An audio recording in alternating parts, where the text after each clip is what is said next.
Alhamdulillah, tidak terasa seperti Ramadan sudah berlalu, ya, atau kita berada sudah di sepertiga awal Ramadan. Masih ada lagi sisa 2/3. Mudah-mudahan sepertiga awal Ramadan ini menjadi ibadah yang diterima oleh Allah Subhanahu wa Ta'ala. Mana-mana yang kurang Allah sempurnakan, mana-mana yang lemah Allah perkuat, mana-mana yang belum kita tunaikan, mudah-mudahan Allah berikan taufik dan hidayah yang agar bisa kita tunaikan dengan sebaik-baiknya. Bagaimanapun tidak terasa waktu itu cepat berlalu, sebab itu yang disabdakan Nabi sallallahu alaihi wasallam, la taqumus sa'atu hatta yataqarab az-zaman. Kiamat itu belum datang, tidak akan datang sebelum ada waktu yang sudah saling berdekatan, saking cepatnya. Dan sekarang kita merasakan itu. Jadi baru saja kita berdoa, Allahumma barik lana fi Rajabin. Ada yang satu riwayat fi Rajab wa Sya'ban wa ballighna Ramadan. Sekarang bukan ballighna Ramadan, pelan-pelan Ramadan sepertiga awal sudah berlalu. Karena itu ma'asyiral muslimin wal muslimat, jemaah sekalian, as-shaimin as-shaimat, mudah-mudahan Allah berikan kita karunia taufik dan hidayahnya agar waktu yang tersisa ini menjadi lebih baik lagi dari sebelum-sebelumnya. Amin ya rabbal alamin. Ada kemarin sore satu peristiwa, karena itu saya akan membahas pada pertemuan dalam majelis ini.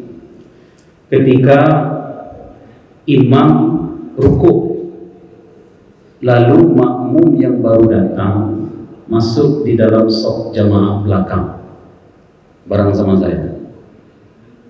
Nah, ketika imam bangkit, saya lihat posisi makmum dan posisi imam. Karena saya baru masuk, yang datang ini duluan dari saya. Imam mulai bangkit, dia baru mulai Allahu Akbar, baru mulai turun.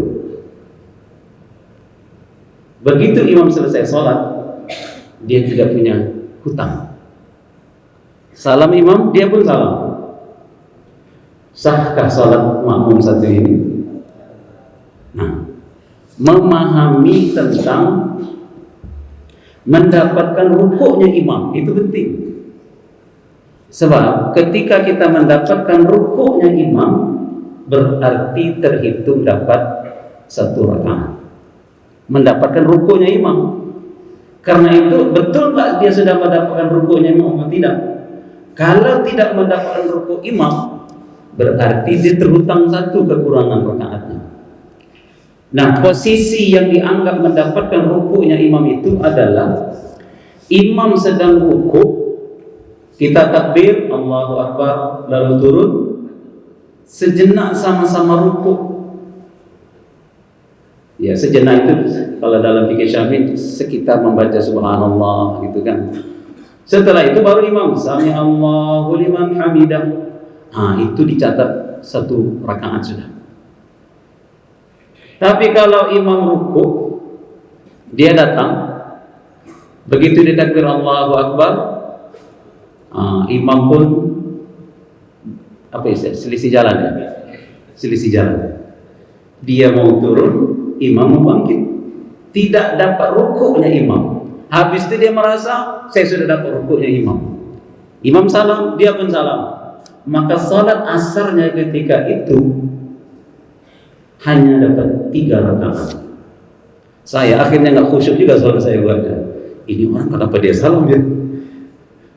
Kalau dia sempat kabur, nggak sempat saya ingatkan. Begitu saya salam, sini, saya panggil langsung itu. Kamu kurang 1 rakaat. Ini masalah bukan 1 orang 2 orang yang saya jumpai, banyak. Kita ini terasa berhitung dengan Allah kalau sudah urusan sholat itu. Saya kan tidak dapat, belum dapat rakaat, lalu merasa sudah dapat rakaat. Nah, ini bahaya. Sekhusyuk apapun kita sholat, kalau jumlah rakaatnya kurang, ya status sholatnya belum ditunaikan dan tidak sah. Disinilah pentingnya ilmu. Jadi jemaah sekalian, kita baru dianggap rukuk ketika posisi imam masih rukuk, kita pun dapat rukuk. Nah, sama-sama ruku. Nah, ini nama ruku kita bertemu dengan rukunya imam. Hanya sesaat. Baru sami Allahu liman hamidah. Baru kita bangkit. Itu aman. Jadi kalau kayak tadi imam bangkit, kita mau turun. Nggak ada masalah. Jadi bagaimana kalau kita turun mau bangkit? Nggak ada masalah. Bangkit nanti bangkit lagi. Tapi jangan dianggap sudah dapat satu rakaat. Nggak apa-apa. Ya, nggak apa-apa. Ikut saja.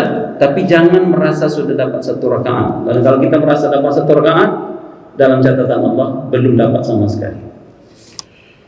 Itu catatan di antara kesalahan kemarin. Nah, ada hal yang penting juga yang perlu kita ingat ketika turun ruku itu. Kita di dalam salat itu, di antara rukun yang wajib kita tunaikan adalah takbiratul ihram. Di antara syarat takbiratul ihram yang disepakati oleh para ulama adalah ucapan Allahu Akbar itu masih dalam posisi berdiri. Allahu Akbar baru turun. Baru turun.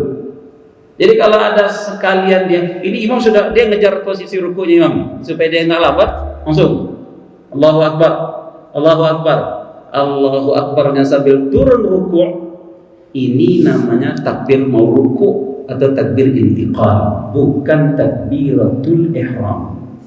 Syarat sah takbiratul ihram itu, dan itu dikatakan oleh Imam Nawawi, sepakat semua ulama adalah takbir Allahu Akbar. Sampai bar itu posisi kita masih tegak lurus. Allahu Akbar. Jadi mau tergesa-gesa, hati-hati. Hanya gara-gara sekian detik saja kita buru-buru Allahu Akbar, Allahu Akbar. Pokoknya takbirnya sambil turun Allahu Akbar. Ini takbir ruku namanya, bukan takbiratul ihram. Nah, karena itu kalau kita ingin tetap sah, bar baru itu Allahu Akbar turun. Mau kita terlambat, mau tidak ada masalah. Kalau kita terlambat, hitung saja kurang satu rakaat, simple. Kalau dapat, alhamdulillah. Tapi jangan berisiko hanya gara-gara kita merasa ingin dapat rukunya imam, takbirnya salah, tidak salah. Apa nggak ngeri resikonya itu? Hanya masalah sederhana saja. Hanya takbirnya sambil Allahu Akbar. Sesuai dengan sabda Nabi sallallahu alaihi wasallam, "Qum fakabbir." Berdirilah, kemudian takbirlah. Ya. Itu yang disampaikan oleh Imam An-Nawawi rahimahullah, bahwa di dalam keadaan takbiratul ihram di antara syarat, banyak syarat kalau kita dalam fikih Syafi'i bahasnya banyak itu. Tapi di antara syarat yang sering dilanggar dalam takbiratul ihram itu juga mengucapkan Allahu Akbar sambil turun ruku. Ini catatan kedua. Jangan sampai gara-gara kita turun Allahu Akbar. Ya. Nah, lalu bagaimana status Fatihah yang merupakan rukun dalam salat? Sementara kita cuma modal takbir Allahu Akbar langsung turun. Terus kapan kita baca Fatihah? Nah, dalam konteks orang yang terlambat datang, maka Fatihahnya ditanggung oleh imam. Karena itulah berlaku hadis, man kana lahu imam fa qira'atuhu lahu qira'ah. Siapa yang ada imamnya, maka bacaan imam menjadi bacaan dia, Fatihahnya. Jadi gugur seperti dalam riwayat ketika ada sahabat bernama Abu Bakrah radhiyallahu taala an, dia datang terlambat ke masjid. Begitu sampai di masjid, Rasulullah dan sahabat sedang rukuk. Dia kemudian sama mikirnya, nih kalau saya maju sampai ke saf paling belakang, kemungkinan terlambat. Lalu dia takbir di belakang, Allahu Akbar, lalu dia rukuk. Habis itu dia maju ke depan sambil rukuk. Setelah itu gabung dalam saf jamaah. Jadi dia aman menurut dia, karena dia sudah takbiratul ihram Allahu Akbar dan langsung rukuk. Habis itu dia maju masuk ke dalam saf jamaah. Model begini itu jangan ditiru, karena setelah selesai salat Rasulullah tegur, kata beliau, zadakallahu hirsan wa la ta'ud. Semoga Allah menambah semangat ibadahmu, tapi jangan ulangi lagi. Artinya perbuatan tadi itu tidak disalahkan Nabi, tapi dilarang oleh Rasulullah. Makruh. Jadi status hukumnya makruh, salatnya sah. Nah, lalu pertanyaan, lalu gimana Fatihahnya? Kan beliau takbir Allahu Akbar, langsung rukuk. Berarti kesimpulannya, bagi yang telah datang, masbuk yang telah datang itu, dia cuma dapat takbiratul ihram lalu segera rukuk untuk mengikuti rukuknya imam, Fatihahnya gugur, ya, ditanggung oleh imam. Jadi tidak ada masalah. Nah, satu lagi hal yang membuat kita terlambat mengikuti imam itu adalah Allahu Akbar. Nah, ini tangan kemana setelah itu? Itu yang jadi memperlambat juga itu. Saya kasih contoh. Allahu Akbar. Kalau tangan kita begini dulu, Allahu Akbar, baru gini lagi, hitung. Itu yang bikin lambat itu. Harusnya Allahu Akbar, setelah bar langsung saja turun. Dan tidak ada sunnah lagi bersedekap. Loh, yang lain pada bersedekap semua. Nah, bertanya, sedekap itu kenapa? Sebab ketika imam sedang bersedekap, kita ikut sedekap. Ketika imam rukuk, tugas kita bukan bersedekap tapi rukuk. Ya, cuma karena masalahnya kita ini harus takbiratul ihram wajib, maka terpaksa kita takbiratul ihram terlebih dahulu, setelah itu langsung rukuk. Jadi tidak ada Allahu Akbar lipat dulu gini, baru Allahu Akbar lagi. Nah, ini keburu imam bangkit. Jadi Allahu Akbar langsung turun rukuk. Mudah-mudahan tidak terlambat, ya. Jadi sebagian orang menganggap di antara sunnah takbiratul ihram itu bersedekap.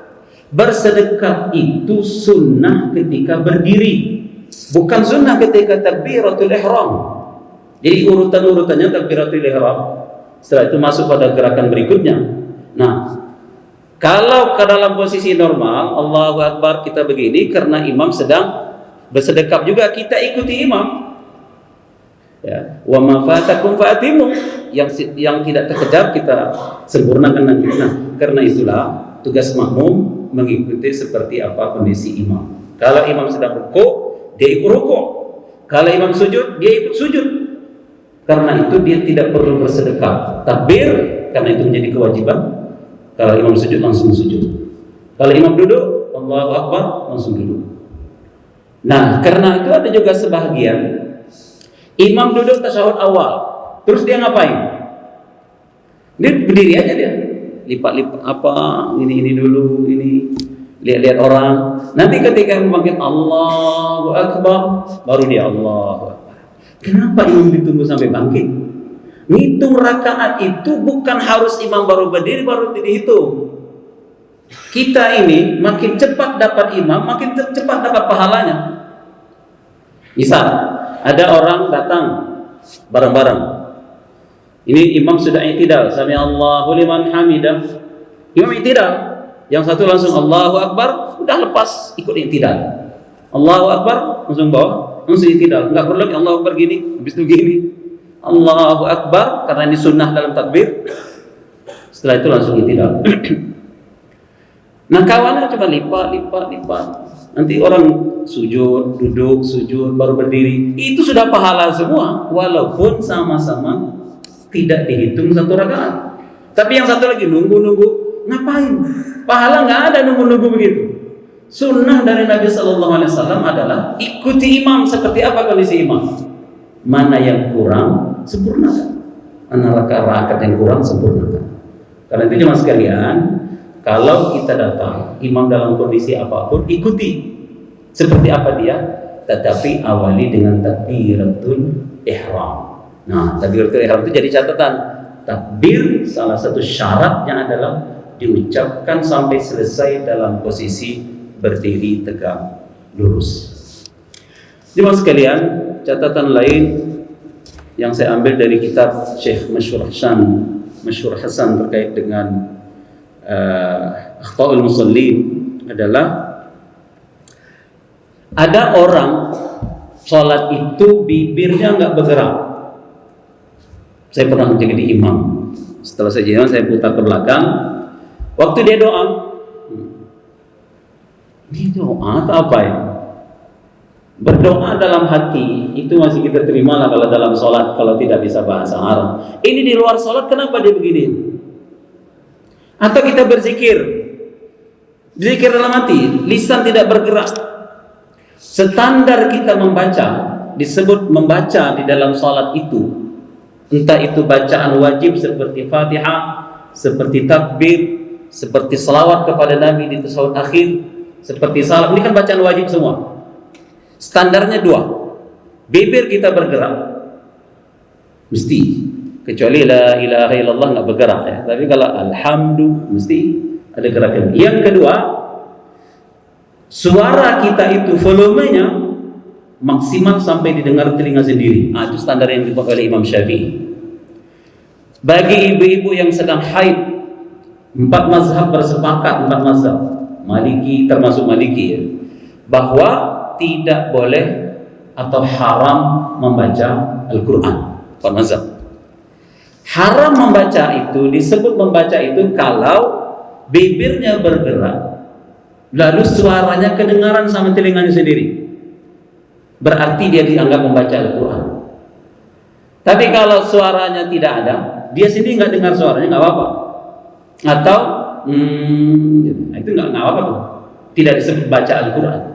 Maka kita baca Fatihah, apapun bacaan, terutama yang wajib. Kalau yang sunnah kan kalau tidak ini nggak ada masalah, tidak menyebabkan batal. Al-Fatihah, Allahu Akbar, diam gini aja, bibirnya nutup sama sekali. Atau dia baca, hatta dia pun nggak dengar apa yang dia baca, maka dia dianggap belum membaca. Disebut membaca itu yang disebut bacaan sir.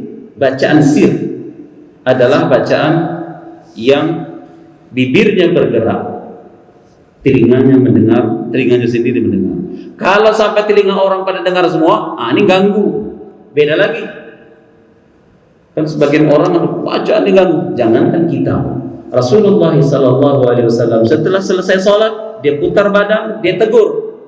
Kata Rasulullah, bacaanmu mengganggu bacaanku. Nggak boleh juga keras-keras itu. Yang boleh keras itu bacaan imam ketika dia bacaan yang memang harus dijaharkan, atau bacaan ketika dia takbir intiqal. Baik teman sekalian, na'azinallahu iyyakum jema'in. Nah, itu diantara kesalahan yang disebut oleh Syekh Masyhur Hasan berkaitan dengan sholat. Kemudian bacaan ketika kita bangkit dari ruku.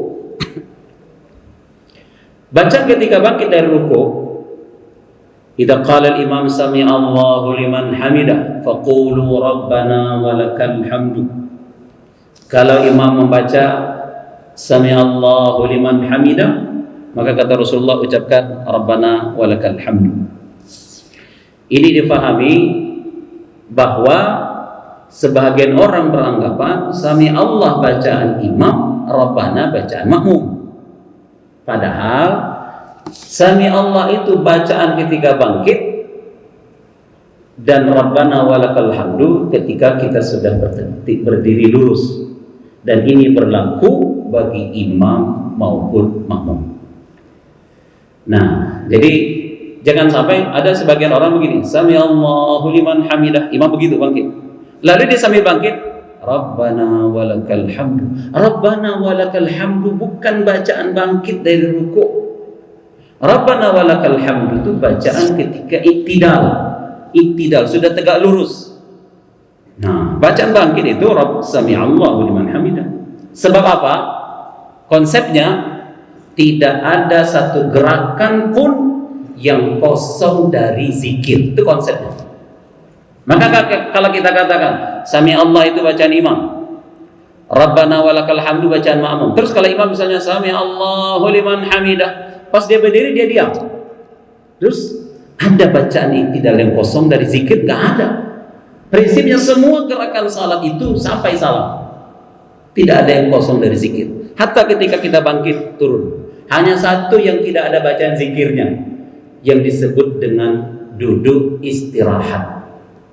Kenapa? Namanya juga duduk istirahat. Orang istirahat, dia bukan gerakan khusus. Karena itu sebagian ulama memfatwakan duduk istirahat itu bukan sunnah, tapi orang istirahat. Sama kalau dia capek, dia nyender sedikit. Nama juga duduk orang. Duduknya saja disebut dengan duduk istirahat. Duduk istirahat itu misalnya kita mau bangkit berdiri, mau masuk rakaat kedua, bangkit dari sujud, duduk sekejap. Nah, duduk sekejap ini apa bacaannya? Nggak ada. Namanya duduk istirahat, baru kita berdiri. Ya. Tapi semua gerakan mulai dari berdiri, pas ruku ada bacaan, pas i'tidal ada bacaan, pas sujud ada bacaan. Nah, gerak naik turun ini hanya 2 bacaan. Kalau tidak Allahu Akbar, sami Allahu liman hamidah. Ya. Karena itu pendapat yang mengatakan bahwa sami Allahu liman hamidah bacaan imam, makmum Rabbana walakal hamdu, ini tidak tepat. Sebab apa? Ketika imam sami Allahu liman hamidah terus dia diam, ngapain? I'tidalnya ngapain? Lalu makmum baca Rabbana walakal hamdu terus diam juga, ngapain? Ada gerakan yang tidak ada zikirnya dalam salat? Enggak ada. Karena kata Rasulullah SAW itu adalah zikir. Baik. Nah, ini diantara kesalahan yang dicatat oleh Syekh masyhur bahwa sebagian beranggapan sami Allahu liman hamidah bacaan makmum, Rabbana walakal hamdu bacaan sami Allah bacaan imam, Rabbana walakal hamdu bacaan makmum. Tidak. Imam dan makmum sama-sama membaca ini sunnahnya. Sami Allah dibaca ketika berdiri, ketika bangkit, dan Rabbana walakal hamdu ketika berdiri. Satu juga catatan, mungkin imam ini sebagian kenanya imam atau mungkin kita. Kadang-kala ucapannya itu setelah kita selesai gerakan. Contoh, dia turun ruku, Allahu Akbar. Dia pas turun dia diam. Pas sudah nyampe Allahu Akbar. Bangkit juga begitu. Sudah berdiri, sami Allahu liman hamidah. Saya jumpai imam. Sujud juga begitu dia. Turun diam dia. Dan jejak kepalanya. Allahu Akbar. Nah, salah. Kenapa salah? Karena bacaan naik turun gerak gini itu bacaannya takbir. Begitu kepala kita sudah jejak sujud, Subhana Rabbil A'la sunnahnya lagi, bukan Allahu Akbar lagi sunnahnya. Subhana Rabbil A'la itu dibaca ketika kepala kita sudah jejak. Tapi kalau kita masih dalam proses turun, itu yang kita baca Allahu Akbar. Jangan dibalik-balik. Ya, karena ada sebagian imam saya lihat. Dia diam tuh pas turun. Minal jinnati wan nas. Udah turun dia, Allahu Akbar. Bangkit juga begitu. Sami Allah. Dia sudah tegak lurus baru bilang sami Allahu liman hamidah. Dia proses bangkit tadi dia baca apa? Kosong. Nah, maka harus jelas gerak-gerak.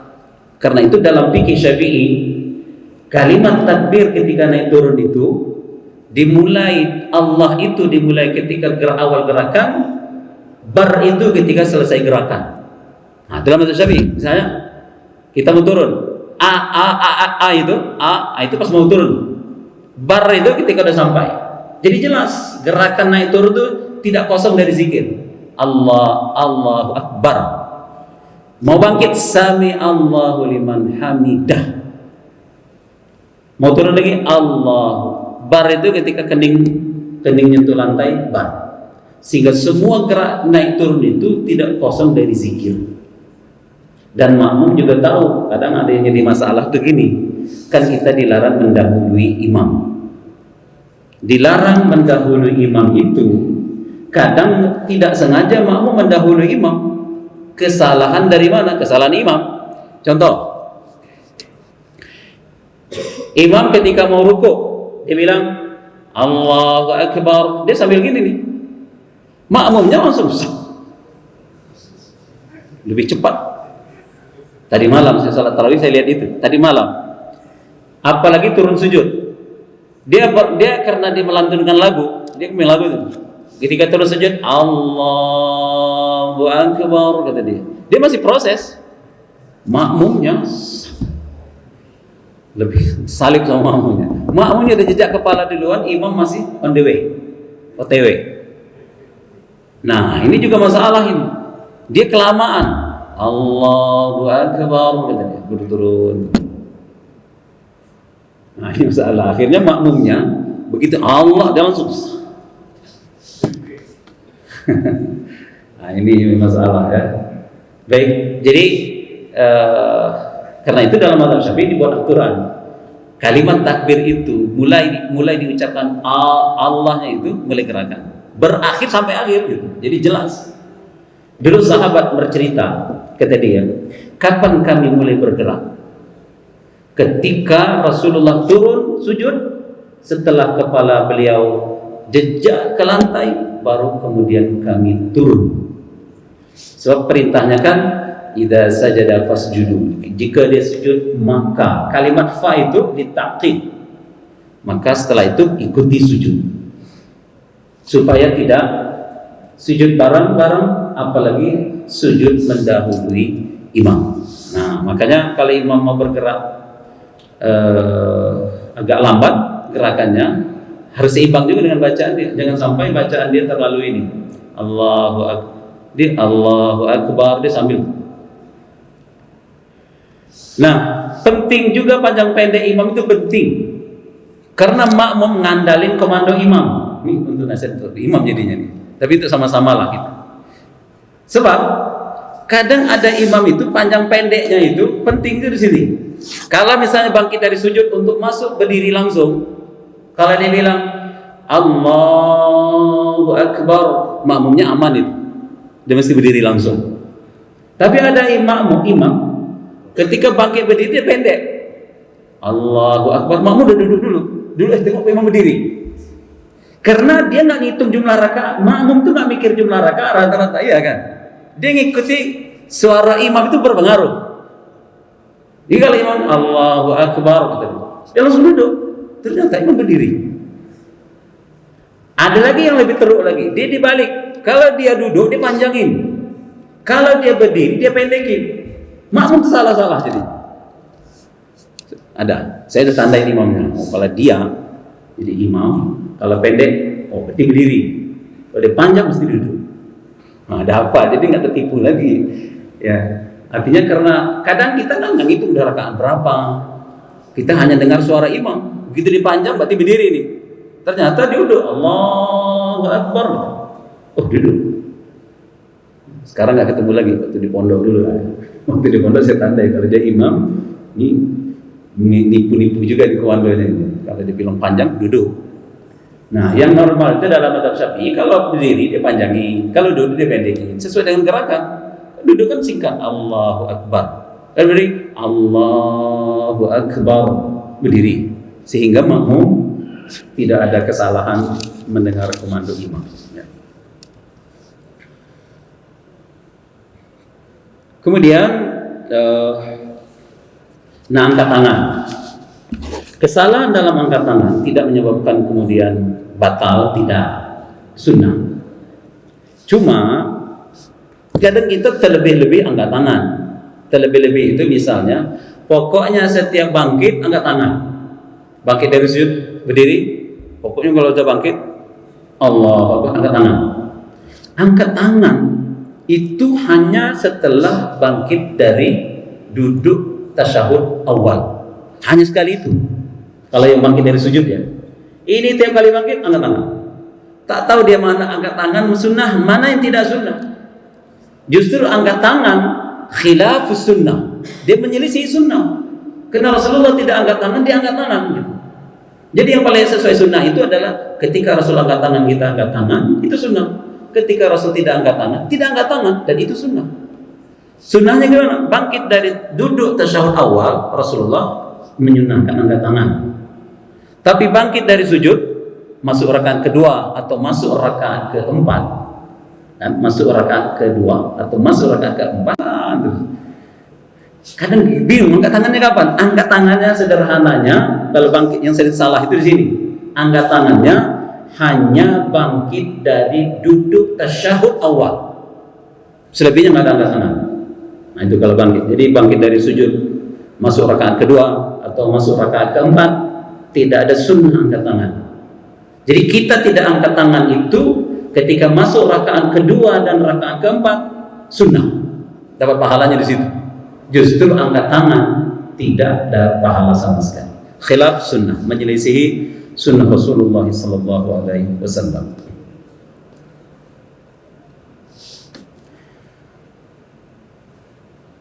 Kemudian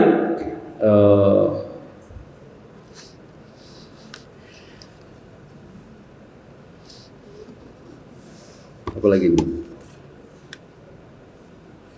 Ada sebagian membiasakan sujud setelah selesai salam. Assalamualaikum warahmatullahi wabarakatuh. Atau selesai dari zikir-zikir, dia sujud lagi. Nah, pertanyaannya itu sujud apa? Sujud yang disyariatkan dalam sujud itu, sujud yang ada syariatnya itu pertama semua sujud dalam sholat. Ya, sujud 1, sujud 2 sampai sujud terakhir. Sujud yang disyariatkan. Sujud yang kedua, sujud sahwi ketika kita lupa. Yang ketiga, sujud sajadah atau sujud tilawah kalau bertemu dengan ayat-ayat sajadah. Yang keempat, sujud syukur ketika kita bersyukur. Tapi juga perlu diingat-ingat, ada yang sujud 2 kali, ada yang sujud sekali. Nah, ada satu lembaga pendidikan, dia buat tayangan sujud syukur di pondok dia, live sujud syukur. Sekali saya tengok sujud, 2 kali sujud syukurnya.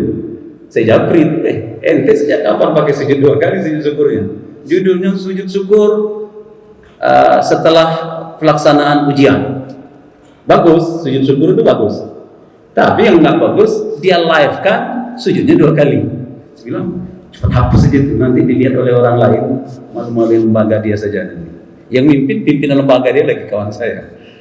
Nah, saya bilang ini salah. Sujud yang sekali itu sujud syukur dan sujud tilawah. Selebihnya 2. Nah, sujud dalam salat tidak, sujud syukur tidak, sujud sajadah tidak, sujud. Lalu sujud apa yang dibuat? Sujud yang disebut aqrab ma yakunu baina 'abdihi wa rabbih. Ya, dalam sebuah hadis itu, masa yang paling dekat antara hamba dengan Tuhannya adalah ketika sujud. Fa'aksiru fihi doa, maka perbanyaklah ketika itu doa. Ini sujud yang disyariatkan, bukan kita ngarang-ngarang sujud. Tiba-tiba alih-alih tak ada apa-apa langsung sujud. Sujud apa namanya? Nah, harus jelas niat sujudnya, karena sujud ibadah. Ibadah itu niatnya apa? Sujud apa namanya? Sajadah tidak, syukur tidak, sahwi tidak. Dalam sholat sudah selesai. Ibadah, nggak boleh main sujud-sujud saja kita. Sebab sujud ibadah. Dan di antara bentuk yang sangat hati-hati itu adalah sujud dan rukuk. Gerakan yang perlu hati-hati itu adalah gerakan sujud dan rukuk. Sebab kalau salah alamat, syirik, murtad. Salah alamat sujudnya, maka 2 gerakan dalam sholat ini rawan.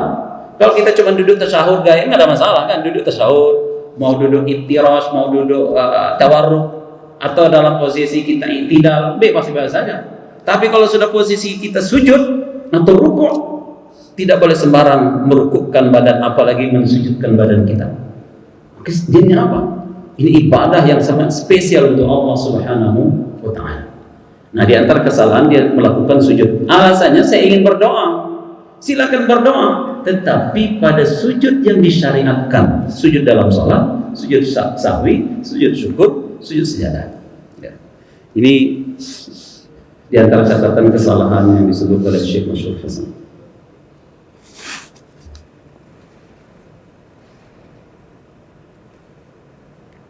Baik, mungkin saya sudah jam 6. Saya cukupkan pembahasan saya. Kalau ada mau diskusi, mungkin diskusilah. Saya persilakan untuk ada sesi diskusi dan tanya jawab. Kalau bisa saya jawab, kalau tak bisa ya tidak saya jawab. Ada mic nih kan? Tolong dikasih. Ayo. Jawab. Silakan. Ustaz.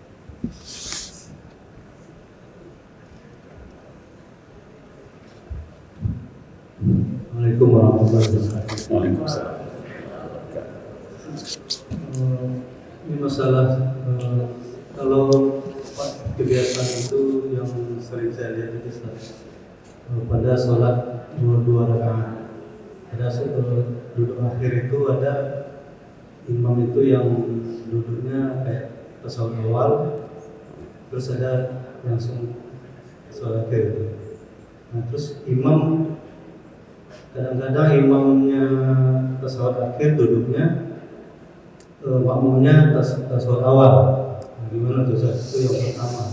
Yang kedua masalah mengukuhkan badan itu ada yang mengukuhkan dengan seseorang yang bersalaman dengan orang yang dituakan, atau seorang guru kan duduk Ustaz, ada yang menyalahkan itu gimana? Terima kasih. Assalamualaikum. Waalaikumsalam warahmatullahi wabarakatuh. Baik. Teknis atau kaifiat cara duduk memang ada perbedaan pendapat. Ya. Kalau kita nanti di Masjidil Haram, Masjidil Haram itu justru nanti kita akan menemukan yang dominan. Duduk itu kan ada dua dalam sholat. Yang tasyahud awal disebut iftirash, jadi mempermudah. Iftirash, yang tasyahud akhir yang bisa kita lihat itu namanya tawarruk. Ya, yang agak lurus itu iftirash, agak miring-miring itu tawarruk. Justru paling dominan nanti kita akan jumpa orang-orang yang duduknya iftirash terus, nggak pernah tawarruk. Ya. Jadi kalau kita bicara mayoritas ketemu nanti di lapangan, ya yang duduknya udah begitu, iftirash terus menerus. Nah, akar masalahnya karena memang misalnya Nabi Shallallahu Alaihi Wasallam ada hadis sahih ketika Rasulullah duduk di tasyahud awal beliau duduk iftirash, dan duduk di tasyahud akhir beliau duduk tawarruk. Duduk di rakaat kedua Rasulullah iftirash, dan duduk di rakaat keempat tawarruk.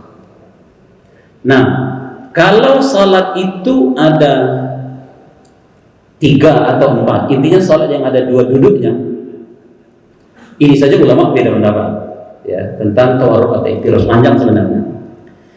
Tapi yang belakang di kita ini yang terkenal cuma itu saja. Pada salat yang jumlahnya 2 rakaat itu duduk akhirnya itu iftirash atau tawarruk. Kalau dalam mazhab Syafi'i jelas, hadisnya kan jelas. Kalau di rakaat kedua dia iftirash, di rakaat keempat tawarruk. Karena rakaat keempat itu duduk terakhir. Nah, kalau kita di salatnya yang 3 rakaat juga begitu. Di rakaat kedua iftirash, rakaat ketiganya tawarruk, karena tawarruk itu duduk terakhir. Bagaimana kalau 2 rakaat? Ya sudah, berarti tawarruk saja. Bagaimana kalau pendapat yang lain? Contoh sederhana. Karena bunyi hadisnya rakaat kedua Rasulullah iftirash. Sekarang kalau kita bahas salat subuh misalnya atau salat sunnah 2 rakaat, itu rakaat kedua atau rakaat terakhir? Kan ini nggak ada habis nih. Maka saya bilang itu di sini masalahnya. Kalau kita duduk rakaat kedua, subuh kan 2 rakaat cuman. Itu rakaat kedua atau rakaat terakhir? Kalau rakaat kedua iftirash. Kalau rakaat terakhir tawarruk. Nah, subuh itu rakaat kedua atau rakaat terakhir? Tak habis. Iya kan? Contoh sederhana. Jadi kalau itu tidak ada masalah ya, pilihan. Cuma memang kalau di kita kalau di misalnya di Masjid Haram lebih dahsyat lagi ya. Ada orang tidak pernah tawarruk, iftirash terus, rakaat kedua begitu, rakaat ketiga begitu, rakaat keempat begitu ya. Bahkan itu yang paling dominan. Nanti kalau ada orang duduknya tawarruk, ini mazhab Syafi'i ini, nah gitu aja. Nanti ketemu ini selain Syafi'i ya, ini rata-rata begitu ya. Dan itu tidak ada masalah, sebab pilihan menganggap mana yang lebih sunnah saja. Sebab cara duduk itu pun sunnah, cara duduknya sunnah. Jadi misalnya di rakaat terakhir, rakaat keempat ya, rakaat keempat, situasi sangat sempit sekali ini, sempit. Kita mau duduk begini, ini gemuk kiri kanan. Misalnya, udang kita yang agak kurus ini sudah kegencet di tengah-tengah itu. Kalau kita duduk tawarruk udah nggak muat, ya kan? Akhirnya udah milih duduk iftirash juga di rakaat keempat, nggak apa-apa. Salat tetap sah. Andainya kita pakai mazhab Syafi'i ya, bahwa rakaat keempat itu cara duduknya sunnahnya duduk tawarruk. Tapi karena mepet juga, kita duduk iftiras seperti tasyahud awal, nggak apa-apa. Ya, itu cuma sekedar sunnah. Sebagian mensunnahkan cara duduknya iftiras terus, sebagian kalau di rakaat yang jumlahnya 2 rakaat duduk iftiras. Nah kalau Syafi'i, kalau rakaat kedua iftiras, kalau rakaat terakhir tawarruk. Ya itu tidak ada masalah insyaallah. Oke, yang apa tadi?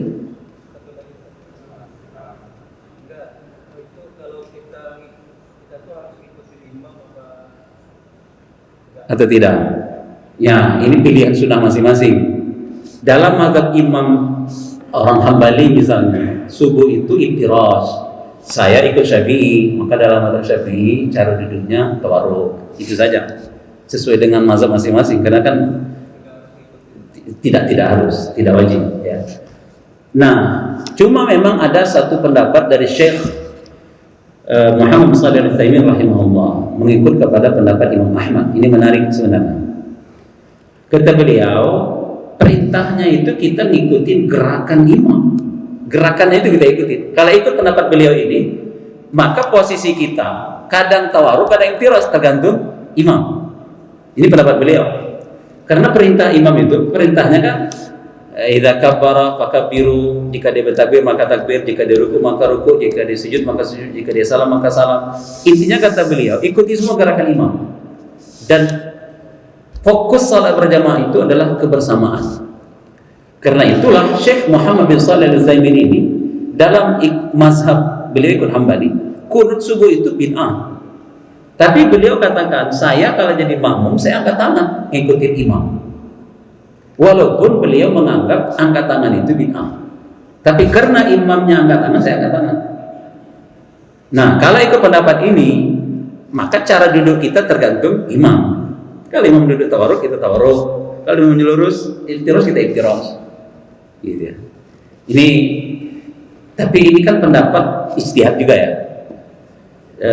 Sebagian ulama memfatwakan ikutin seperti apa gerakan imam. Tapi sebagian protes.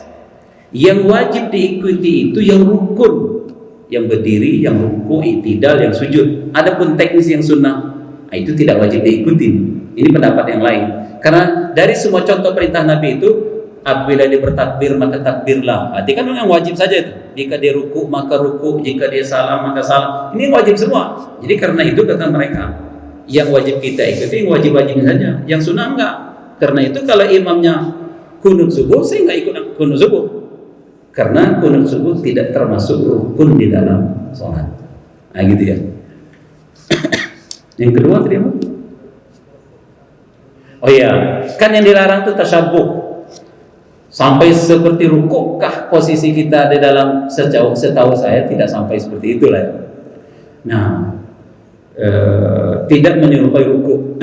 Intinya begitulah, apalagi menyerupai sujud. Kan ada di dalam pertanyaan ini, bolehkah mencium kaki orang tua? Boleh. Dulu Imam Muslim mau mencium kaki Imam Bukhari, malah murid dengan guru. Antara ulama besar hadis, Amirul Mukminin dalam hadis Imam Bukhari dan Imam Muslim. Rasulullah pernah dicium kaki beliau. Nah, mencium kaki itu hanya diberikan sebagai bentuk ta'zim, tidak ada urusan dunia, sebagai bentuk cinta kepada orang tua. Sekali-kali, bukan tiap pagi sekali cium kaki, sore sekali-kali. Nah, itu dibolehkan. Tetapi dalam bentuk tidak menyerupai sujud. Nah, itu yang nggak boleh menyerupai sujud, itu tidak diupayakan, tidak. Jadi cium saja, bukan menyerupai sujud. Sama dengan salam, sekedar ta'zim, ada adabnya lah. Kita beda antara sesama kita yang begini saja sama orang tua yang enggak kita, bukan membukukan seperti rukuk begini, ya, sekedar ta'zim lah. Allahu a'lam. Baik, siapa lagi?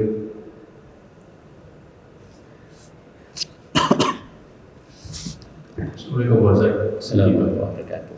Dalam pembacaan Al-Fatihah itu sering terdengar itu bacanya itu paling banyak. Ihdinas syiratal mustaqim. Padahal sebetulnya mustaqim. Cuma terdengarnya mustaqim. Penjelasannya. Dalam Al-Quran itu mustaqim. Iya. Ini, Pak. Nah, ini Kalau betul yang dibaca mustaqim, wah, fatal salat imamnya, tak sah. Fatihah itu sensitif, maka bahkan ada program orang itu bengkel Fatihah, benerin Fatihah aja dulu. Karena kalau bacaan Fatihahnya tidak sah, berarti kan rukun tidak tertunaikan. Rukun.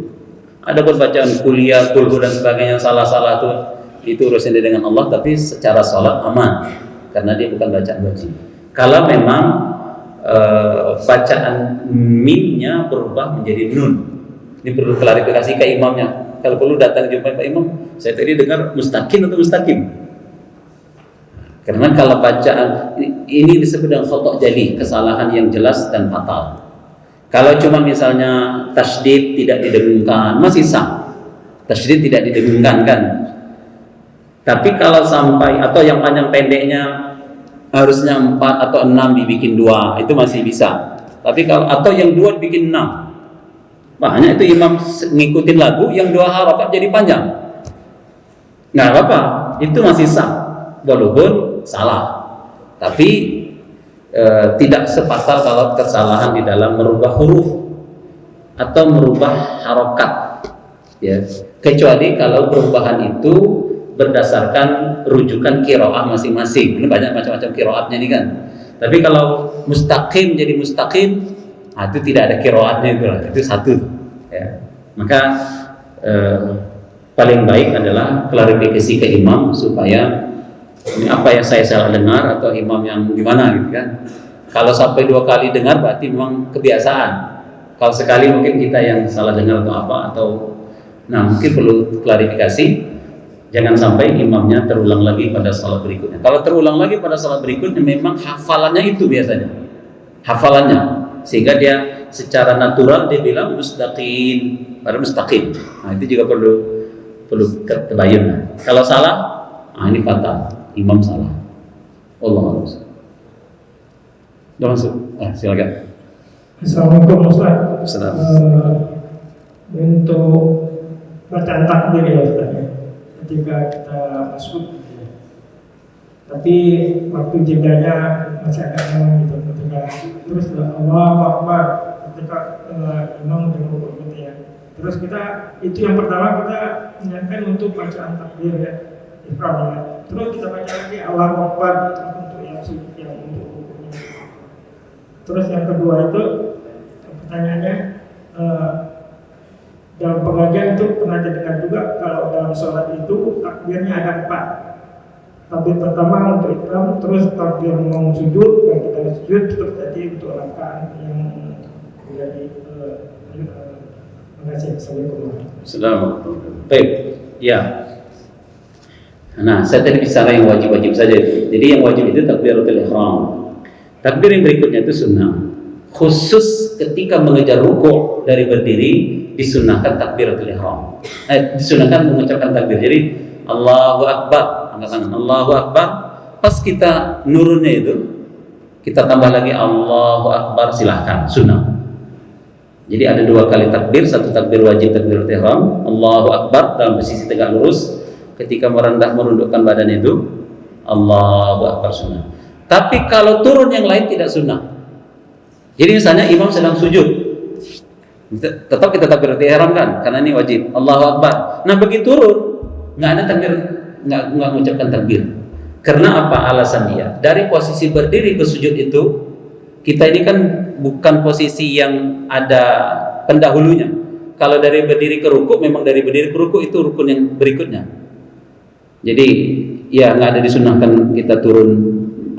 Imam sedang duduk, imam sedang sujud, imam sedang tasyahud akhir, kita langsung turun tanpa mengucapkan Allahu Akbar. Karena posisi Allahu Akbar tasyahud akhir itu kalau bangkit dari sujud. Nah itu maksudnya itu. Sementara kita dari atas. Kalau imam sedang sujud berarti dari i'tidal. Sementara kita bukan posisi i'tidal, kita posisi berdiri. Dari posisi berdiri itu ke rukuk memang Allahu Akbar. Tapi kalau dari posisi berdiri ke sujud itu tidak ada sunnah takbir pas turunnya. Jadi Allahu Akbar begitu kita mau rukuk disunahkan Allahu Akbar.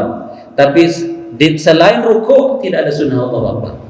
Sebab posisinya bukan gerakan itu adalah dari kita berdiri langsung ke gerakan berikutnya, tidak ya. Karena itu hanya berlaku takbir sunnah itu ketika turun ruku. Ya, di antara sunnah, di antara takbir dalam salat itu takbiratul ihram, takbir turun ruku, kedua takbir bangkit dari ruku, dan bangkit dari tasyahud awal. Jadi ada 4 itu saja sunnah mengucapkan Allahu Akbar. Udah masuk waktu? Hah? Oke, silakan. Duduk istirahat.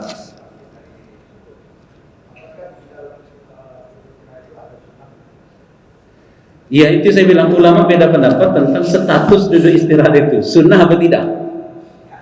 Sebagian mengatakan nggak sunnah. Kenapa nggak sunnah? Pertama contohnya, ini bukan gerakan sholat sehingga tidak ada bacaan khusus. Dari namanya saja dia bukan bacaan bagian dari sholat, istirahat. Itu karena itu pendapat pertama mengatakan tidak perlu duduk istirahat. Perawi hadisnya pun cuma 1 orang. Dan karena itu dipahami ini dilakukan Rasul di masa-masa ketika beliau sudah 60-an itulah. Jadi dianggap agak berat sehingga butuh istirahat. Kalau pendapat yang kedua mengatakan bagi kami tetap sunnah. Kenapa? Pokoknya ini dicontohkan Nabi. Jadi cara berpikir kenapa sunnah? Karena Rasul hanya mengatakan sallu kama ra'aitumuni sallu. Salatlah seperti apa yang kalian lihat. Ya kalian lihat duduk ya duduk.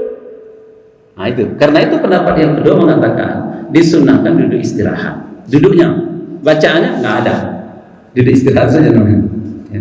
Jadi kalau kita duduk istirahat, niatkan mencontoh Nabi, insya Allah tetap dapat sunnah. Niatnya kan itu, mencontoh Nabi.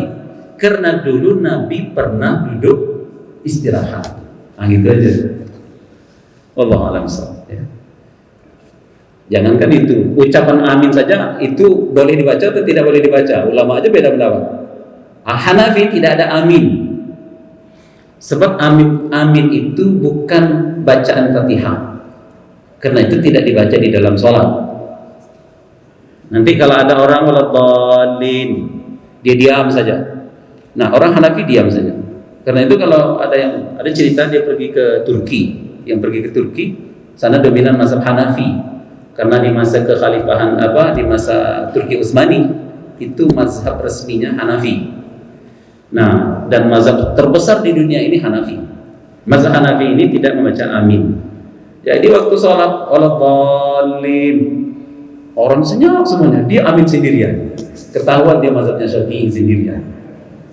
Amin kata dia. Berdiam semuanya. Orang Hanafi dia Syafi'i ya. Nah ini. Kadang di waktu-waktu itu muncul ada juga tuh kelucuan juga. Baik. Masih ada lagi? Cukup? Ya, silakan. Waalaikumsalam warahmatullahi wabarakatuh. Yang pembahasan pertama tadi yang masalah ini lanjut, tapi yang terlambat. Ya. Pernah saya mendengar kajian juga, tapi lewat radio bahwa apabila kamu masih mendapatkan imam berdiri, maka langsunglah ruku yang diawali dengan takbiratul ihram, maka rakaat pertama kamu dapat. Bagaimana itu Ustaz?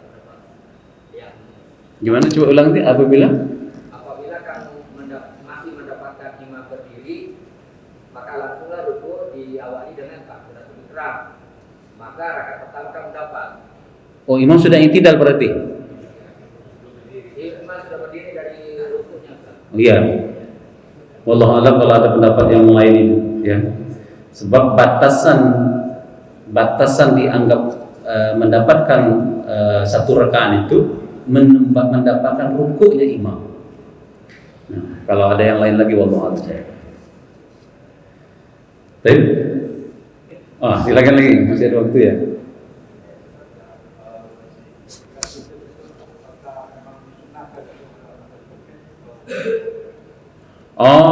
Ketika sujud tumit dapat apa tidak? 4 mazhab mengatakan tidak sunnah. 4 mazhab malahan ya. Kalau kita bicara mazhab-mazhab atau berapa ulama, kebayang saja kalau 4 mazhab itu berapa jumlah ulama itu, ulama kaliber besar semua itu. Ya, sebab hadis tambahan yang Aisyah yang menyentuh tumit Rasul dan bila mendapatkan ruku itu dipermasalahkan kesahihannya. Karena itulah Syekh Bakar Abu Zaid. Syekh Bakar Abu Zaid ini ulama besar di Saudi. Ketika beliau menulis kitab tidak besar, kitab tipis sebenarnya, judulnya La Jadid fi Ahkamis Shalah. La Jadid fi Ahkamis Shalah. Jadi nggak ada lagi hukum-hukum baru dalam salat, sudah selesai semua kata dia. Kok tiba-tiba akhir zaman ini muncul ada buku yang menyunnahkan sujud merapatkan tumit. Beliau tegaskan dan pendapat ini menyelisih empat mazhab malahan kata beliau. Kalau mazhab Syafi'i bagaimana? Mazhab Syafi'i itu posisi kaki berdiri begini, ya sujud begitu. Sesuai dengan posisi kaki berdiri, tidak merapatkan tumit. Hari ini orang yang merapatkan tumit dijamin tidak pakai satu mazhab pun kecuali buku Syekh Al-Albani rahimahullah. Dipastikan hari ini kalau ada merapatkan tumit, rujukan cuma satu, fatwa Syekh Albani.